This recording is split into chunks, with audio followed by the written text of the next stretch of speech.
Hello po mga kababayan, si Dante Maravillas. So dito muna tayo sa ating podcast with Dante M at saka sa ating YouTube channel na isa pa, Bullseye with Dante Maravillas. Bullseye News on the Go. Ngayong araw na to, mga kababayan, gabi na pala, chance encounter natin ang isang magaling na artist na Bicolano na gusto nating i-feature na dito sa ating vlog, mga kababayan, para naman alam kong kilala na siya dito. Gusto kong lalong makilala siya sa buong Pilipinas, not only here in the Bicol region. Siya po si Rene Aster Oliva. Siya po ang magaling na artist. Sir, taga saan po kayo dito sa Bicol? Originally from Iriga City po. And then naglipat po kami dito sa Legazpi dahil dito po nag-aral ang mga anak ko, and then dito rin po nag-graduate. And dito na rin po sila nagtatrabaho. Ayan. Sa anong barangay kayo dito sa Legazpi, sir? Sa Buraguis po. From Buraguis. So malapit lang dito talaga. So, matagal na po kayo na nag-exhibit na mga artworks po ninyo? Ay, matagal na po. Kahit nung college po ako, sumasama na po ako sa mga art exhibits ng father ko at yung mga kaibigan niya. Kasi yung father ko, si Al Oliva, he's also a sculptor and he's also a painter. Oliva. Maraming oliba dito sa Legazpi. Taga Legazpi yung root ninyo? Hindi po. Sa Iriga po talaga. Talagang Iriga. Pero ang daming mga oliba dito. Ay, meron po. Sa Legazpi City, may mga may-ari ng shop. Mga oliba. But anyway, so natuto ka pala sa tatay po ninyo? Opo, sa environment po siguro. Dahil yung tatay ko po ay painter talaga siya, and sculptor. And yung mga kaibigan niya, mga artist din. So kung nandun sila sa bahay, nagko-collaboration sila ng mga ganyan. Doon ko nakita yung yung mga gawa nila na magaganda. And na yun ang nakapag sa akin na-inspired ako na gumawa rin ng mga so, na gumagaya-gaya. Sinundan ninyo yung yung pagiging artist ng iyong tatay. Opo. Ayan. So, from your tatay, ilan kayo magkakapatid pala? 3 po. Ayan. So, Bale ikaw po, lang ang nagmana ng... Hindi po. Yung kapatid ko pong panganay, si Milo, po siya, graduate po siya ng architecture. Magaling din po magaling yung watercolor.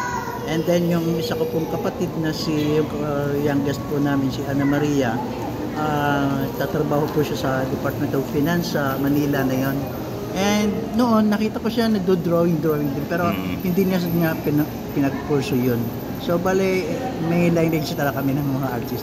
Talagang it runs in the blood. Yes, no? Kitang-kita yung pagiging artist mo kasi kita sa itsura ninyo. Bakit pala ang mga artist ganyan ang itsura? Minsan talagang mahaba ang buhok. Yung parang wild ways na... Si Pink Peralta, kilala mo? Opo. Kaibigan ko si Pink Peralta. Kasi si Pink Peralta, kapatid ng news director namin sa radyo noon, si Edwin Peralta. So, professor sa Bicol University. Yes po. So, nagsasama-sama kayo minsan sa mga exhibits. But this time, solo exhibit po ninyo ito? Opo. Ngayon ko lang po ako nagka-time na mag-solo exhibit. Ngayon pong makauwi ako dito. Noon po, kasama ko sila sa mga art. Ay, bakit? Saan ka? Nagta-travel ka buong Pilipinas, buong mundo? Hindi naman po. Nag-work po kasi ako sa Kuwait. OFW ka? Opo. So, itong pagiging artist mo, parang hobby mo lang siya? O hindi mo siya full-time? Full-time artist ka?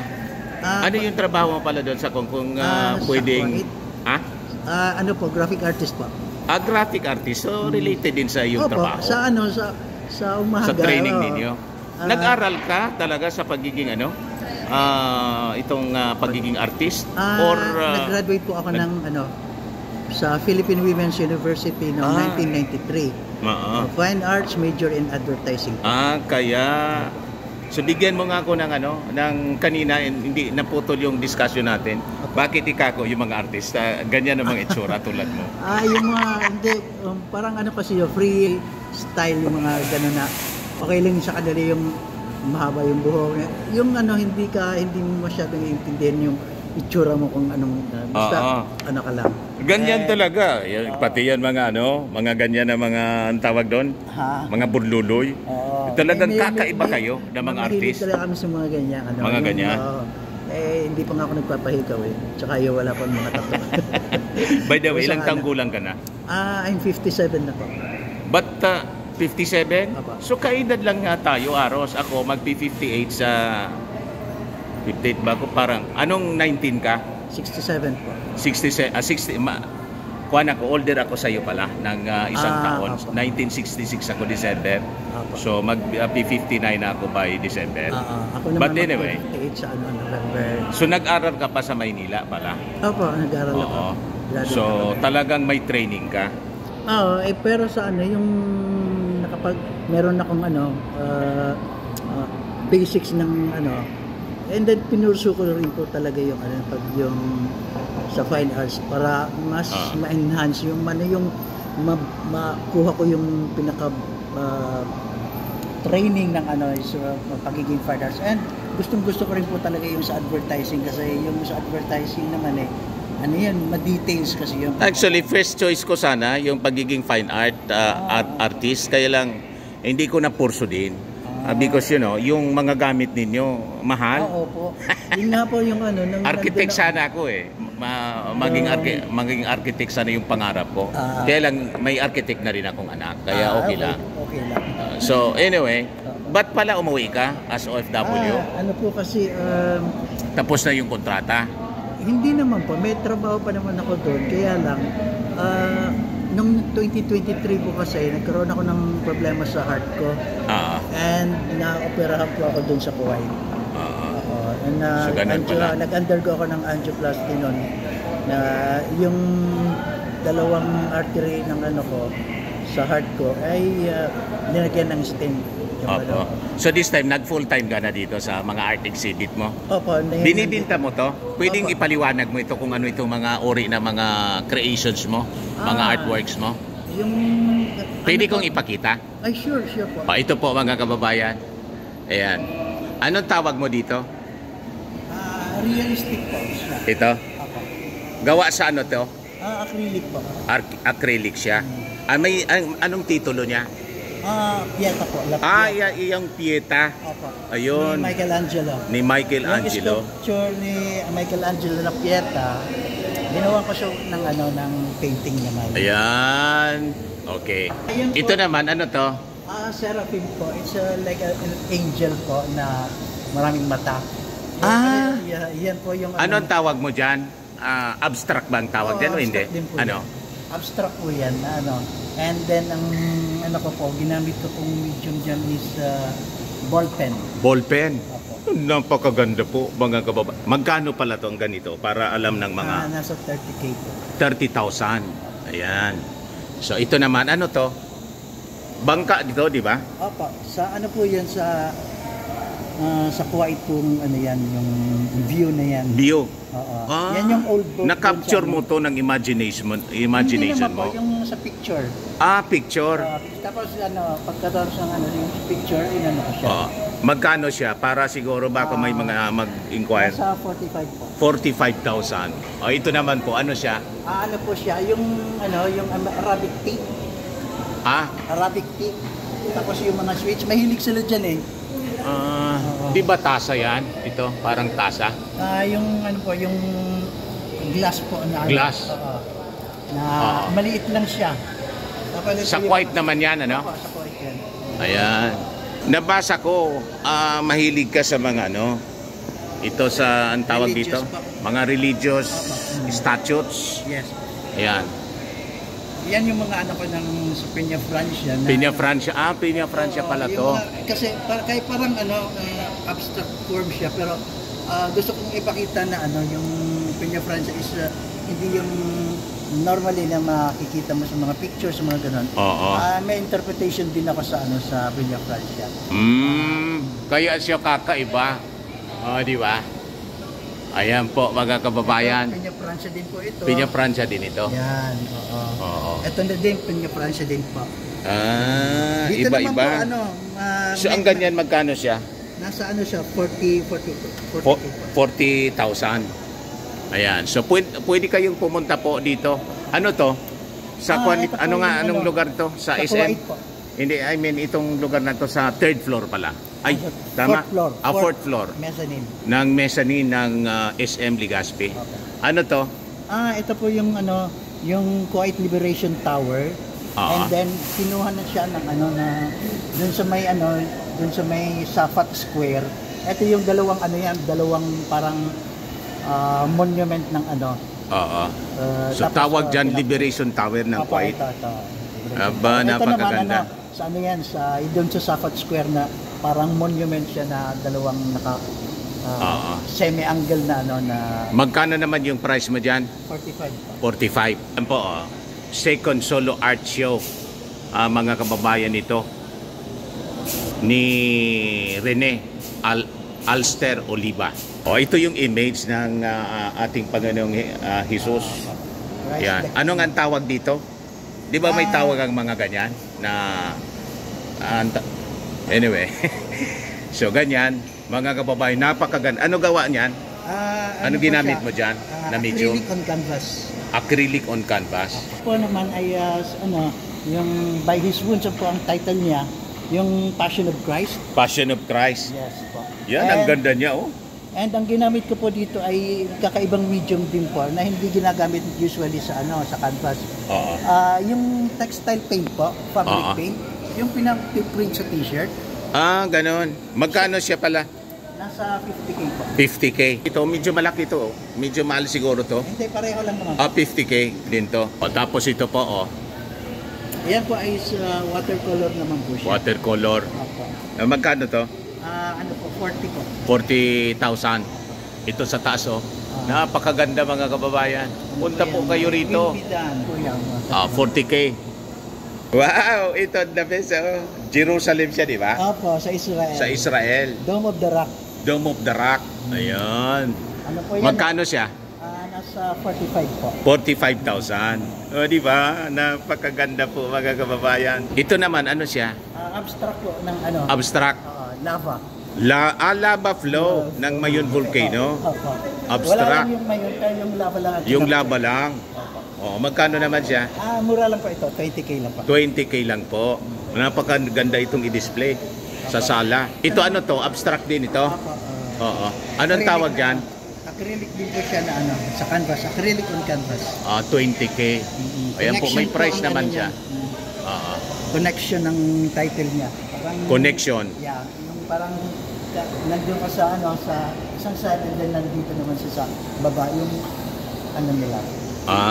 Oo. Ito naman, ang gagandang babae po, Opo. Anong tawag mo dito?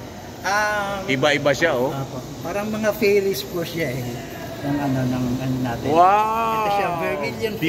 Beautiful. Ang tawag dito? Acrylic on canvas po siya. Title niya is Vermilion Fairy. Ayan. Ito naman po, si Sino to? Gazzini. Ganados. Yung ng represent sa atin ng Miss Universe. Ganun ba? Yan po ang mata niya. Aba, ang Si Gazzini ganda. Beautiful. Kakaiba po. Ito watercolor on canvas. Ito Yeah. acrylic on canvas. Ito Watercolor. Ito naman. Watercolor on canvas din po siya. Beautiful. Magkano siya? 40K. 40K po ito. Hindi pa tapos. Si Daragang Magayon ito. Work in progress po siya. Ikwento mo nga kung sino si Daragang Magayon, di ba? Siya yung Mount Mayon. Di ba? Opo, siya po yung yung kwento ng Mayon Volcano. Nang sabi, nagsimula siya sa kay Daragang Magayon at kay Olap. Panganoron. Yeah. Ayan, Olap. Panganoron ang Olap po, Panganoron sa Bicol kasi. Ayan, yun ang kwento ng Daragang Magayon. And in fact, we have that Magayon Festival for Daragang Magayon. Ito, so ito po yung Magayon Festival. Kita ninyo. Andun lang siya, si Daragang Magayon, nakasilip lang. Nakasilip lang si Daragang Magayon. Ginawa ko siya sa Abaca. Abaca? Abaca. Paper. From Catanduanes. Yung Abaca po, yun ang tawag dito. Yung ang bantog dito noong panahon na craft ng mga Albayanos Bicolanos. Yun negosyo talaga, yung Abaca fiber na tinatawag. Ito naman, ano to? Bakit ito ganyan? Si Daragang Magayon. Si Daragang Magayon to? Oo. Napaka-sexy naman ni Daragang Magayon. Kaya Oh. yung augury of Daragang Magayon, kasi po yung augury, yung ano yung parang omen kay ano, prediction kay ano, Prediction. kay Daragang Magayon na in the future na at yun ang magiging kalabasan niya. Ito po yung silhouette ng mayon. Napaka-sexy pala ni Daragang Magayon. Shape siya. Hindi yung silhouette ng ano ng mayon. silhouette ng mayon. Ito po yung ano, yung summit ng mayon. Yung tuktok ng mayon. Oh, naka-silhouette siya. Kung hindi niya itinuro, hindi ko ano, hindi ko makita. Pati siya, ganun din. At ito yung Mayon Volcano. Ito si Panganuron. Si Panganuron. Magkano ang ganyan? Nasa 40K lang. 40K. Ito, medyo malaki to. 50K. So, yun, mga kababayan. Tapos ito, sino to? Ano po? Ballerina. Bailarina. Yan o, kita ninyo po. Nakaupo siya na ano. Parang sa parang doon sa movie na yun na Ballerina, doon ang inspiration naman. Sa ginawa mo po. Tapos ito, ito po ano siya? Ay, parang Piña Francia din po ito. Piña Francia. Opo. Magkano Yun to? na pa. 40K? Opo. Yan. May price na po siya. Kaya kung pupunta kayo rito po, mamili lang kayo ng paintings na pwede ninyong i-display sa inyong mga bahay. Sa mga hotel siguro ang ganda nito sa Lapi. Opo. Oo. So pag alimbawa mag-order sa iyo nito online, may kuwan ka po? May Facebook account ka po? Meron din po. Sige nga, i-announce mo nga yung Facebook mo. Ang pangalan po ng sa Facebook is Rene Alster Oliva po. And makikita nyo sa profile image nung yung ganitong yung poster. Yan ang poster yan. Art Heart. Art with Heart. Heart. Art with Heart. Yes. Yan ang makikita. Tingnan ko nga yung kung makita ko yung yung Facebook mo para sandali lang po. kung may kuwan ka, may signal ka. Hindi ko alam. So anyway, hanggang kailan po yung art exhibit mo rito? Invite mo na yung mga kababayan natin all throughout the country. Magandang gabi po sa inyong lahat. Pumunta po kayo dito sa may SM, dito po sa 4th floor, mezzanine area. Nag-opening po kami kahapon, July 4, at ang exhibit ko po ay hanggang July 20. So, 2 weeks po. 2 weeks pa, matagal pa. So tamang-tama pala. Kailan ka nagsimula? Kahapon lang. Kahapon, sumahaba pa. Punta kayo rito po. From opening 10 o'clock, di ba? Yes, po. 10 o'clock in the morning hanggang 9 o'clock. 9 o'clock in the evening. Closing time nito. Closing time. And araw-araw naman po ako nandito. Nandito ka araw-araw. Kaya may entertain ko po kayo kung may mga inquiries po kayo. Yung number mo, pwede mong i-announce dito? Yung number Hindi ko mo, po hindi mo memorize yung... ito yata. Yan po yung number, 0930-92-96552. Maraming salamat, sir. Maraming salamat din po sa inyo, sir. Apa. Yan po mga kababayan siya, ang ating napakagaling na artist. Medyo matanda pa ako sa kanya ng 1 year. Ako po si Dante Maravillas. Bye-bye po. God bless.